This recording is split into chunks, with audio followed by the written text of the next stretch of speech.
I want to talk to you, ladies and gentlemen, about the danger threatening representative government. The basic principle of this government is the will of the people. A system was devised by its founders which seemed to ensure the means of ascertaining that will and of enacting it into legislation and supporting it through the administration of law.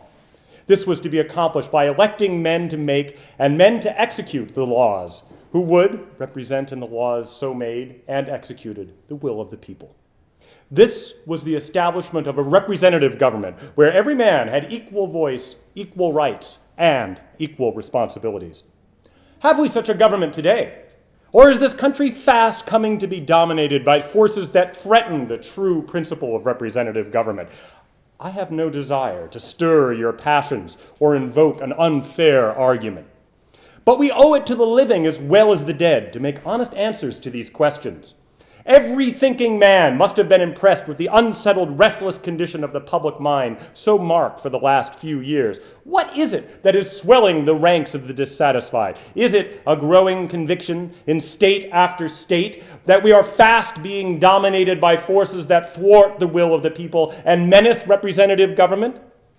Since the birth of the Republic, indeed almost within the last generation, a new and powerful factor has taken its place in our business, financial, and political world and is there exercising a tremendous influence.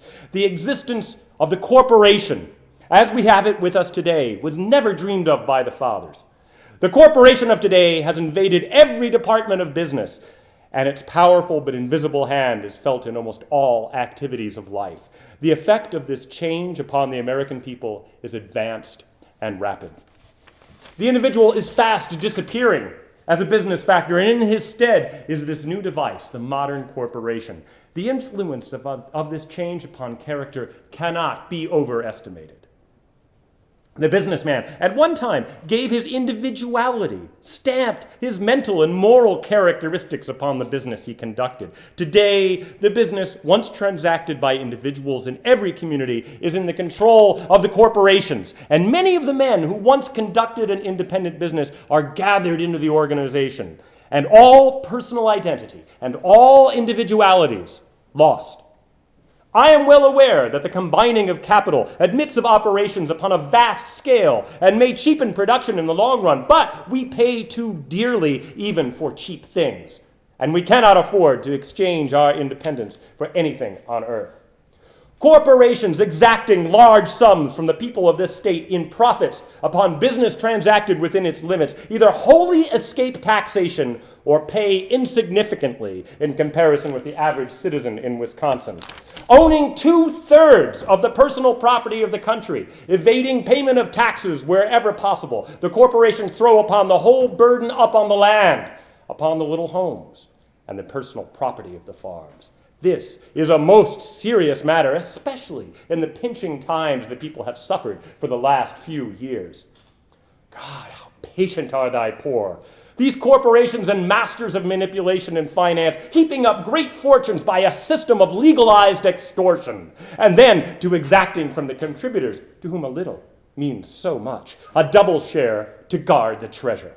So multifarious have become corporate affairs, so many concessions and privileges have been accorded them by legislation, so many more are sought by further legislation, that their specially retained representatives are either elected to office directly in their interests or maintained in a perpetual lobby to serve them. Hence, it is that the corporation does not limit its operations to the legitimate conduct of its business. Human nature everywhere is selfish, and with the vast power which consolidated capital can wield, with the impossibility of fixing any personal or moral responsibility for corporate acts, its commands are heard and obeyed in the capitals of the state and the nation. But in a government where the people are sovereign, why are these things tolerated? Why are there no remedies promptly applied and the evils eradicated? It is because today there is a force operating in this country more powerful than the sovereign in matters pertaining to the official conduct. The official obeys whom he serves. Nominated independently of the people, elected because there is no choice between candidates so nominated, the official feels responsibility to his master alone, and his master is the political machine of his party. The people whom he serves, in theory, he may safely disobey. Having the support of his political organization, he is sure of his renomination and knows he will be carried through the election because his opponent will offer nothing better to the long-suffering voter. Fellow citizens, I could have chosen a topic that would have given me much greater pleasure to discuss with you here today. But as we love our state and our country, we cannot ignore the events that mark these days.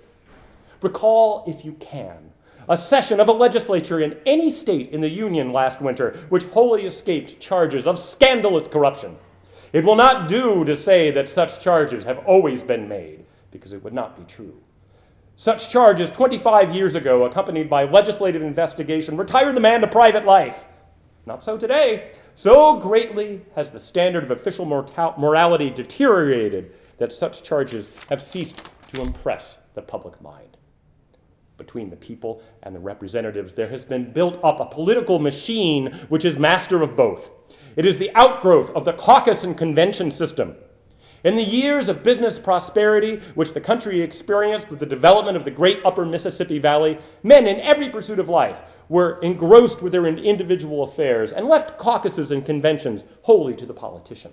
When finally the pressure of hard times and the multiplying abuses in official life turned their thoughts toward needed reforms in legislation, they awoke themselves to find themselves the mere subjects of this new master, the political machine, which had come to be enthroned in American politics. They found it running their caucuses, naming their delegates, conducting their conventions, nominating party candidates, making the party platform, controlling legislatures and state administration, and fooling a majority of the people year after year with plausible explanations through the columns of its own press. Experience has proved it almost an idle folly to attend a caucus with the hope of defeating the machine until today.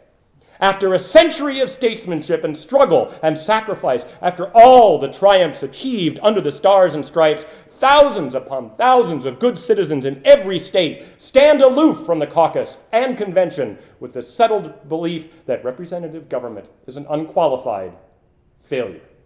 Think of it.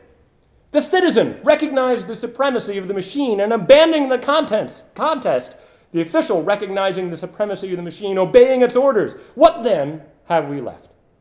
It is the very life of a republic that the laws shall be made and administered by those constitutionally chosen to represent the majority.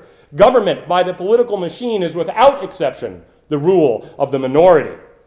When legislatures will boldly repudiate their constituents and violate the pledges of their platforms, then indeed have the servants become the masters and the people cease to be sovereign.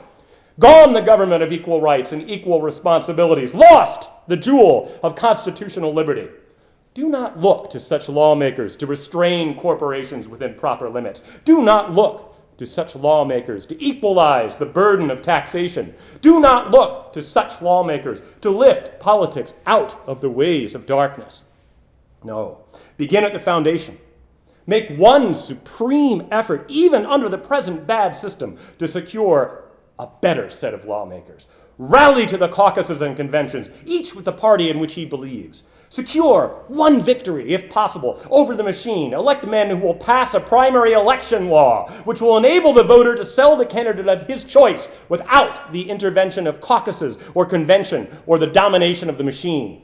Do this, and your officers will respond to public opinion. Do this, and the reforms you seek will be within easy reach. Oh, men and women, think of the heroes who died to make this country free.